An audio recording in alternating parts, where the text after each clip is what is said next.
Les histoires aujourd'hui sont tous reliées au tattoo. Je n'ai jamais lu ces histoires, vous allez avoir ma vraie réaction en live. Première histoire. Mon ami a menti sur ça.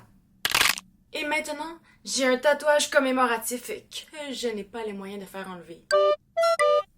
Le titre dit tout, alors je vais essayer de faire bref mais détaillé. On aime les détails. J'utilise un compte jetable pour des raisons d'anonymat. Il y a quelques années, à l'époque de Xbox Live, j'ai rencontré un groupe de personnes avec qui je jouais presque tous les jours. Avec le temps, on est devenus de bons amis, malgré le fait qu'on vivait dans différents pays. J'étais au Royaume-Uni et les autres aux États-Unis. On parlait de nos vies, de nos rêves, des trucs dont les ados parlent. Une fille, appelons-la X, disait qu'elle voulait être artiste. Et elle postait quelques-unes de ses œuvres pour qu'on les voie. C'était plutôt bien pour mon 18e anniversaire. Elle a même fait une œuvre spécialement pour moi, basée sur mon film préféré. Oh. J'essaie de rester vague au cas où quelqu'un reconnaîtrait ça. J'adorais ça. Quelques mois plus tard, X nous a envoyé un message pour nous dire qu'elle avait été diagnostiquée d'un cancer en phase terminale. Je tiens à préciser que je crois qu'elle avait le cancer, ou du moins qu'elle était très malade. Elle nous envoyait parfois des photos ou nous appelait de l'hôpital pendant ses traitements. Quelques mois plus tard, X a arrêté de nous répondre. Pas de messages, pas d'appels, rien. On s'attendait tous au pire et nos craintes se sont confirmées quand son frère, qu'on connaissait aussi, nous a envoyé un message pour nous faire savoir qu'elle était... C'était en 2015. Ok, fait que le frère, ton frère, ok, mais j'ai beaucoup de questions. On était tous dévastés. C'était quelqu'un qu'on connaissait depuis des années et qui était si jeune. J'ai décidé de me faire un tatouage de l'œuvre qu'elle avait créée pour moi en signe de souvenir. Mon tout premier tatouage. Ah, c'est cute, c'est cute. Je l'aimais bien, j'en étais fière, et ça me rappelait les bons moments qu'on avait passés ensemble, et j'avais l'impression d'avoir une partie d'elle avec moi. Le reste d'entre nous s'est éloigné avec le temps, je pense que le deuil y était pour beaucoup.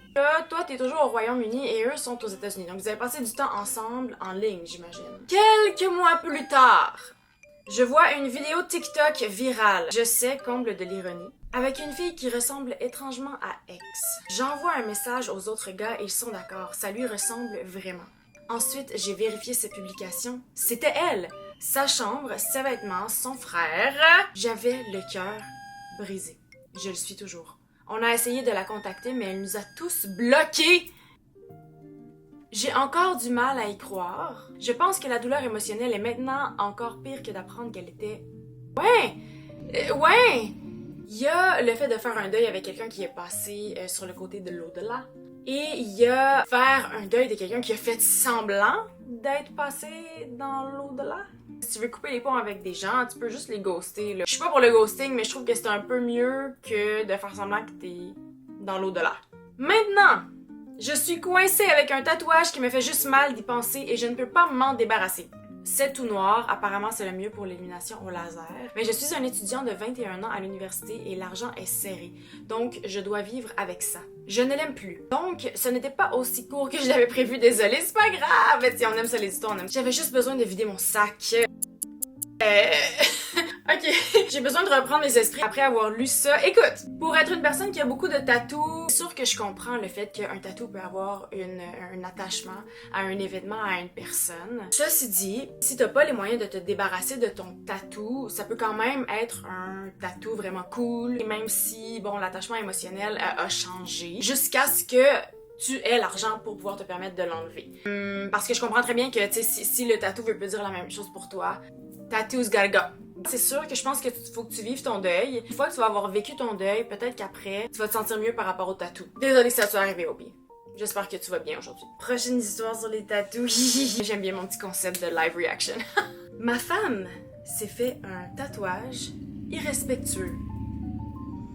Mon ex-femme, Anne, et moi sommes au milieu de la trentaine. Nous avons été mariés 3 ans, ensemble 5 ans au total. Après notre fête de fiançailles, Anne m'a dit qu'elle voulait des tatouages assortis, des matching tattoos. Je lui ai dit que je n'avais rien contre les tatouages, je n'en voulais juste pas. Après le mariage, elle a de nouveau demandé de se faire tatouer. J'ai encore dit non. Je lui ai dit qu'elle pouvait se faire tatouer si elle le voulait, mais que cela ne m'intéressait pas. Honnêtement, ça se peut des gens que ça les intéresse pas, les tatous, l'investissement financier, le fait que ça va rester sur toi forever, c'est un choix. Ton corps, ton choix. Elle a dit que c'était quelque chose qu'elle voulait faire en couple et qu'elle n'en ferait pas un à moins que je n'en fasse un assorti. Ok. J'ai toujours refusé, mais elle en reparle tous les 6 mois environ et il est de plus en plus insistante à chaque fois. Bon, là, Anne, ça va. Ça va, hein? Et il a dit non, c'est pas compliqué. Récemment, elle a été promue et mutée à son travail. L'un de ses nouveaux collègues a plusieurs tatouages et elle lui en a parlé. Il a suggéré que je n'étais pas un homme si j'avais peur de me faire tatouer. Elle m'a demandé si j'avais peur de me faire tatouer. J'ai dit que je n'avais pas peur, il n'y avait aucune raison de le faire et puis j'ai ajouté « Je comprends pourquoi ton ami au travail insulterait ma virilité. Il essaie de te mettre dans son pantalon. Mais pourquoi me jetterais-tu ces paroles à la figure? » J'ai comme un peu cette impression-là aussi. Là. N'importe qui insulte ou qui insulte ouvertement, de façon non constructive ton partenaire, c'est quelqu'un qui n'a pas nécessairement des bonnes intentions. Sa réponse a été « Si la chaussure convient. » Puis elle s'est levée et est allée dans la chambre et a claqué la porte. Ok, belle réaction d'enfant de 5 ans. C'est à ce moment-là que j'ai commencé à soupçonner qu'elle couchait avec le collègue. Si la chaussure convient. C'est quoi, elle s'en cache même plus, genre? Elle ne m'a pas parlé pendant 2 jours, encore une fois, réaction d'enfant de 5 ans. Quelques jours plus tard, elle m'a dit qu'elle allait faire du shopping. Ce soir-là, elle est rentrée à la maison et m'a montré son nouveau tatouage. Ça, c'est un peu prévisible, tu sais. 2 caractères chinois sur son avant-bras.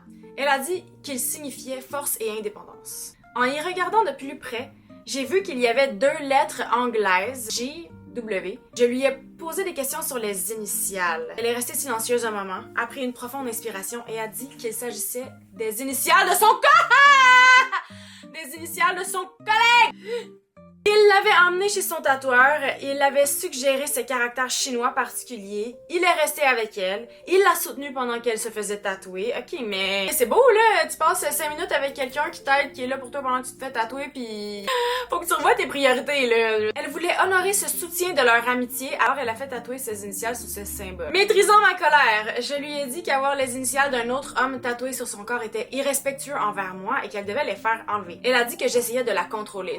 Gaslighting, que j'avais dit qu'elle pouvait se faire tatouer et que j'avais refusé de partager l'expérience du tatouage avec elle. Alors elle avait choisi de partager cette expérience avec un ami qui n'avait pas peur d'une petite aiguille. Gaslighting! Je suis restée assise là, perdue, me demandant comment elle pouvait ne pas voir que c'était irrespectueux. Nous avons à peine parlé les jours suivants et quand nous l'avons fait, le tatouage était toujours sur le sujet. Elle a dit que je devrais m'en remettre et qu'il n'y avait rien de mal à avoir les initiales JW tatouées sur son bras. Je lui ai demandé si elle couchait avec JW. Elle a hésité, puis a dit oui! Et m'a fait rire au nez. Au moins, c'est un homme. Je comprends de plus en plus pourquoi c'est un ex-femme, au pire. Hein? Les détails de notre rupture et de notre divorce ne sont pas importants, si ce n'est pour dire qu'ils n'ont pas été contestés. Les quelques fois où nous avons parlé pendant le processus, nous avons été polis l'un envers l'autre.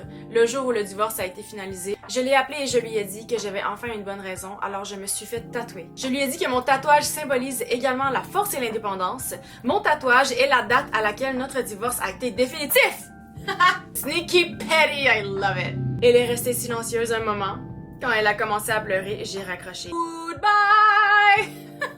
Félicitations, j'adore cette histoire-là, c'est mon histoire préférée à date. Quand j'ai commencé à lire l'histoire, je m'attendais à ce que ce soit un tatouage irrespectueux. Par exemple, dans certaines cultures, il y a certains tatouages qui sont absolument irrespectueux envers ces cultures-là. Il y a même, quand tu vas dans certains pays, il y a des tatoueurs qui refusent de te faire certains tatouages. Mais en se faisant tatouer, elle a avoué qu'elle avait une affaire. Et après ça, de faire du shaming parce que les gens veulent pas se faire tatouer, non, il y a des raisons pour lesquelles les gens se font pas tatouer, puis ça veut pas dire qu'ils ont peur des aiguilles. Moi, j'ai extrêmement peur des aiguilles, puis je me fais tatouer pareil, là, j'ai des tatous partout. Ça, c'est vraiment du gros gaslighting, une tentative de manipulation qui a absolument fail, mais en fin de compte, ça l'a vraiment révélé sa personnalité à elle plus que d'autres choses. Au pire, j'espère que t'es dans une meilleure relation aujourd'hui, ou si t'es célibataire, ben j'espère que t'es heureux.